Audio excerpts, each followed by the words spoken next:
So, so here he's dealing with a few things about this argol, the organ. So first he says that it's true there was an instrument in the temple in the Beis Hamikdash similar to this. Now, obviously, the Levites they sang in the Beis Hamikdash in the temple, the Mishkan, and there were instruments for sure. Now, it's interesting why he. It's interesting for us, like we wouldn't make such a distinction really between an organ and other instruments. So he doesn't spend time on like it's we know that the Levites used instruments in the temple. So he has a whole section though on instrument called a magrefa that was used in the temple. And a magrefa, he argues, is similar to an organ. So it's just sort of funny, like, why does it matter? And it's like, well, for us, making a distinction between an organ and a guitar doesn't really matter. But for them, I guess, it's really, this makes me really think. I think it does matter. I mean, in Oregon, maybe not in 2020, but in 1990, 2000, an organ is seen very much as a church instrument. As a church instrument. Yeah. I mean, not 100% clearly, but it's, right. And a lot of even the music from the 15th, 16th century, a lot of the organ music was composed specifically for church services. Right. So that must be what it is. Although showing that that's what they used, in other words, the idea that the instrument they used in the temple is very similar to an organ, does that make it better? I mean, nobody's arguing that, like if Yirmiyahu was okay with an organ in the temple, it should be okay for us. Like, obviously, if it's about V'chukotehem, and what is proving that there was an organ in the temple do for us? That's what I think is funny.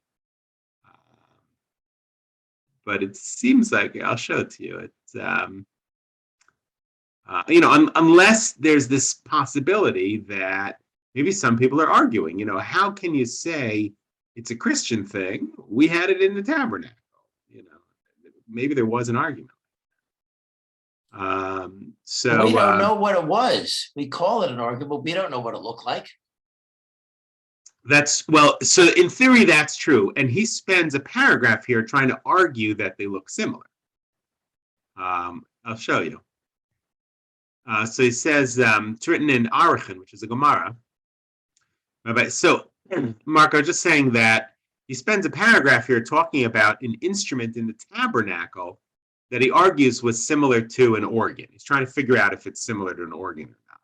So in my own mind, I was saying I don't really understand why that's going to make a difference. I mean, if the issue is 19th century Christianity and are we imitating them, who cares what instrument was really in the temple? Unless maybe that's an argument that it was really ours. There are probably other things that we did and the Christians started doing, and they do because we did them.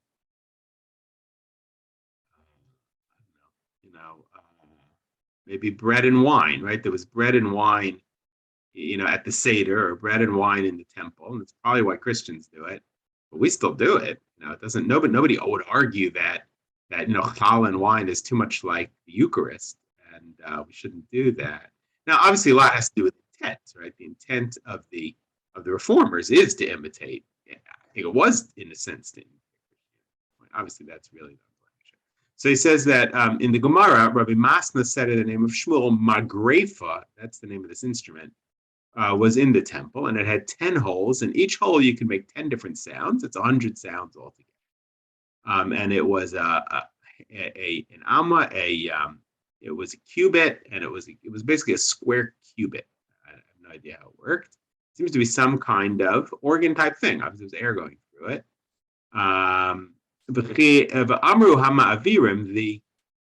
The commentaries on the Gemara say Kizota Magrefa, that this instrument, the Magrefa, was a Kli Shir K'mo Argol. It was an instrument similar to an organ. Now, he doesn't say which commentary. Amna Mavur Mishnah, but he says if you look in Tamid, which is a different place in the Talmud, it's Mishnah. is that the magrefa ikar shmushai ledvar miyuchadim lo shirim lugim. Says that over there, the Mishnah says that the magrefa, this thing that was like an organ, was not used for song of the Levites, but it was used for something else, for for specific issues, for something else, for periodic things. So the Tosas Yontif commentary on the Gemara says there that the magrefa, this instrument, is not the instrument that was used in the Mishnah. That the instrument that's talked about in one place in the Gemara and in the other place is not the same, and that the magrefa actually was a very important instrument. Sounds like it was used by the Levites. Then he says the Zushakar magrefa. And why is it called the magrefa? Because it's similar to when these it's the same word as when they used to gather together the ashes on the altar. Grefa, the growth. Garuf means to pile up the ashes. So he says over here also it brings together the different sounds. It's, let's see what he's trying to prove. So, that's magrefa. How it works. And then he says, "Kach b'kan gabe magrefa wrote in the sharba." When they wanted to use this magrefa instrument, they couldn't make it have all the sounds at once. You could only do like a saxophone or whatever, like a flute. You could have one sound at a time, which does sound like air is going through it. Obviously, it's a wind instrument.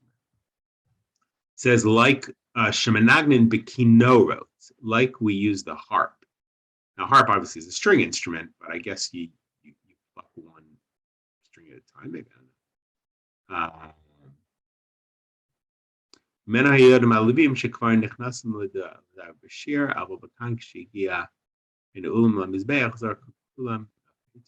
what they used to do with this. And it was very loud sound. You couldn't hear the people. You couldn't hear the people. It was a very loud sound. It sound very, very striking. He's trying to prove whether this magrefa in one place in the Gemara is the same. So it's not like it's not like an organ which can combine sounds. Oh, that's true. Right. An organ does combine sounds. Right. It sounds like it's more like a. Right. I mean, if it's this small that it's a cubit by a cubit, in an organ, you can combine sounds because they have different pipes. Whereas, like a regular woodwind, you can't because you don't have one sound at a time. It's one pipe. Yeah. So, right. It sounds like this small. You're right. In that sense, it's different than an organ. So he says, "I'm a great time mishameshes ledvar miyuchadim below kshak lishir." And he's trying to prove here that the magrefa, which is like the organ, was not really used by the Levites for regular song. And that's, he says, what Rabbi Abraham says also. These different books. That the magrefa was so loud you couldn't sing with it. So he's trying to prove, I guess there must have been people who were saying you could definitely use an organ because an organ is what the Levites used. And the Levites, right? Like there is that sense, about reform that maybe it's more authentic because the Levites sang with instruments. So he's saying, no, the magrefa that was in the temple was actually proving from different places. It was too loud, couldn't have more than one sound at once, that it was not actually used by the Levites for singing. And he says, therefore, we understand that the magrefa, he says, that they used in the temple was not at all similar to a modern day or a 19th century organ. Even if you say it's the magrefa in the temple was an important instrument,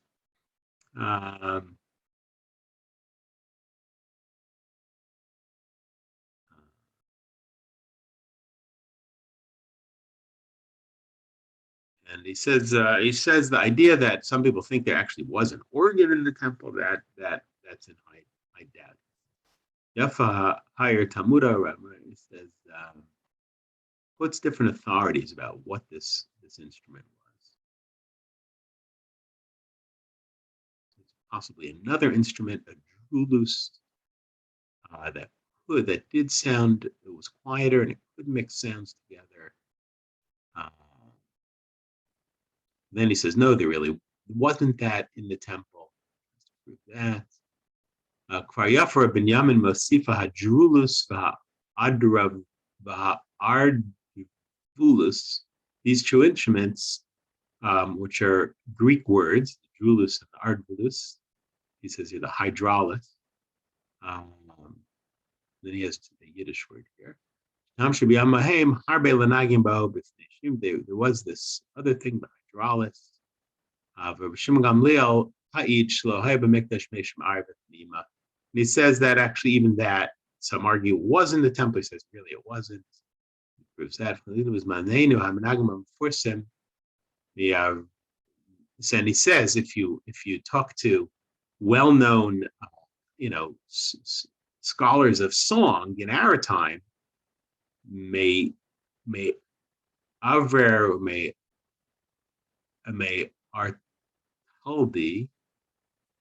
this must be a school of music. They will tell you that that in Argal, an organ brings together different sounds. And Mayotze Lanamize says what comes out of all of this is Shanira Shaloish Tamshuba Argal Shashir. What I'm proving here, he says, is that they did not play an organ. They didn't play an instrument like an organ. They might have played it at times for certain ceremonies, but it was not used for singing during prayer or during the sacrifice. Amnam, Cain, Afim, Hoya Mishtamshim Go Mikdash, and he says, and even if they did use it in the temple, Lo Adif Mimatzava Shaita Ahuva Bimei Ha'avot, V'achar Nasa Snua. He says, anyway, basically what I said at the beginning, which is who cares? In other words, just because it used to be an instrument that was Jewish, an instrument in the temple, and it was beloved by us, it changed because the non-Jews started using it. And now if we use it, we're basically just imitating them. So he says, you haven't really accomplished anything. So in other words, first he's arguing, I think, against those who want to say, because they used it in the temple, we should be able to use it. He says, basically, they didn't use it. And he says, if they did use it, so what? It doesn't make it any better because our problem is the Christians use it. So, and again, obviously, I think we have to add that it's not just that the Christians use it, because Christians do lots of things that we do. I think what's underlying all of this, of course, is that it really is imitation of the Christians or the non-Jews. So that's one issue. That's the Argal in the temple. So basically throws that out. And then he says, what about the Argal? What about the organ in Prague? Right? This is the big issue. What was with this organ in Prague that supposedly they used for davening? And I think we saw that it went back even to the 1400s. So he says that those who permitted it during davening, Prague, maybe Ramim Beta Knesset, Altanai Prague. Those who want to prove that you can use an organ today, in Germany in the 19th century, because it was used in Prague. And they think that's okay. It says, Ra'iti b'sefer Eila Divrei Habrit. So now he brings up the book Eila Divrei Habrit. What's Eila Divrei Habrit? These are the words of the covenant. That's the name of the book. So this is that book that I showed you that the Beit Din of Hamburg printed in 1819 against the and one of the things, remember, that they forbade was using an organ on Shabbos. They did not say anything explicitly, at least at the beginning of that book, where they set out what they're trying to do against an organ on weekend. It says that the great Rabbi Hertz Shire, I'm sure that is, writes the following about Prague. He says, in the holy city of Prague, Ir Gedolah Le'Elokim, it's a great city to God. In other words, Prague was a religious place. Tocha Tisha Bate Knesset, says there were 9 synagogues in Prague. And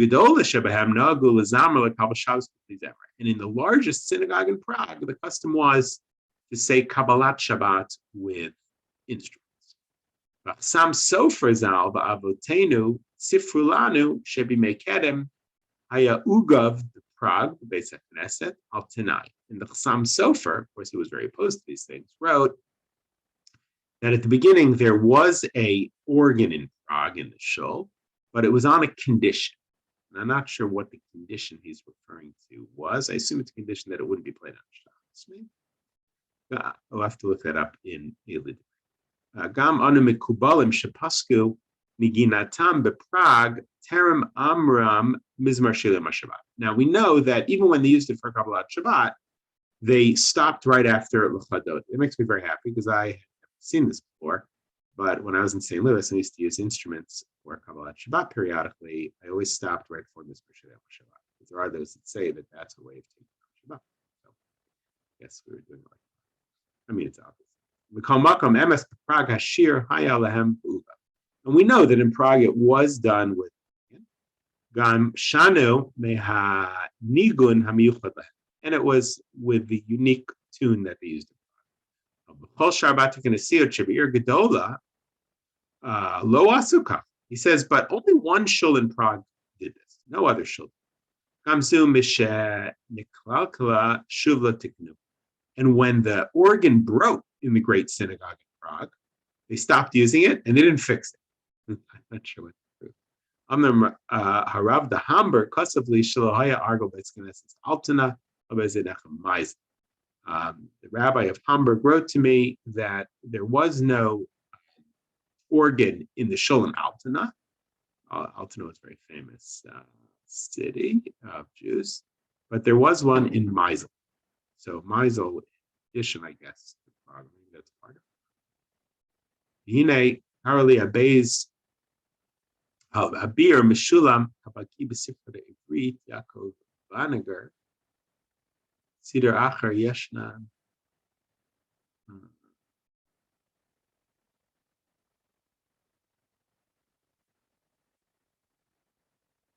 He's trying to prove from some older books about this.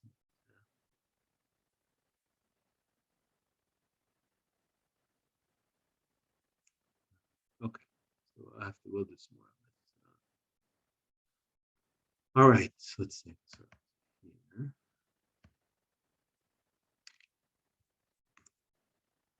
So let's see what really happened. I mean, I guess more important than what actually happened in Prague was who was behind it and why. I mean, I think what you understand from all this is that again is a very big part. But one question might be that Kabbalat Shabbat wasn't introduced until when? About the 17th century in Europe? So that's true. And that's why you could do it, because not Shabbat yet. You know, it's right. Added on. There was no tradition on it, right? Right. You could argue that it's not prayer. It's not tefillah. It's just psalm. It's a few psalms that were added in the 1500s by the rabbis. It's true. But, you know, that's why it's not Shabbat. That's why you could do it before Shabbat. Yeah, but you're right. That could certainly be an argument. Not part of prayer officially. That's certainly true. Yeah, but you know, I've seen. Well, it's going to. So it's just that there's so much middle ground between the reform on one side and the Chassam Sofer on the other. There's just a lot of middle ground, right? And you can, and we know how that is. Everyone's terrified of the slippery slope, obviously. Yeah. You know, like Orthodox Jews that want to start using an organ. That's not just coincidence in the 19th century. Something's going on there, right? It's and what's the fear? Even if you said it's halakhically permissible, they didn't try. So, but the fear is that it's like in the 1950s in America. Rav Moshe talks about this all the time. It's like, he's so terrified of reforming Jewish synagogues because the Orthodox synagogues were becoming conservative, taking out their mechitzas. A lot of conservative synagogues today were Orthodox until the 19th. And so it really was this kind of taking out the mechitza really was a slippery slope. But it couldn't have gone back to the 1400s because there was no Kabbalat Shabbat. If there was an organ back then, it was for other reasons. So we'd have to look at. You're right. Maybe I'm wrong on the date. We'll have to look at when it dates to the organ. I'll look. I wonder if anybody's specifically written about the organs seems like it was there early. I'll check that out. All right. Have a good Shabbos. Have a good Shabbos.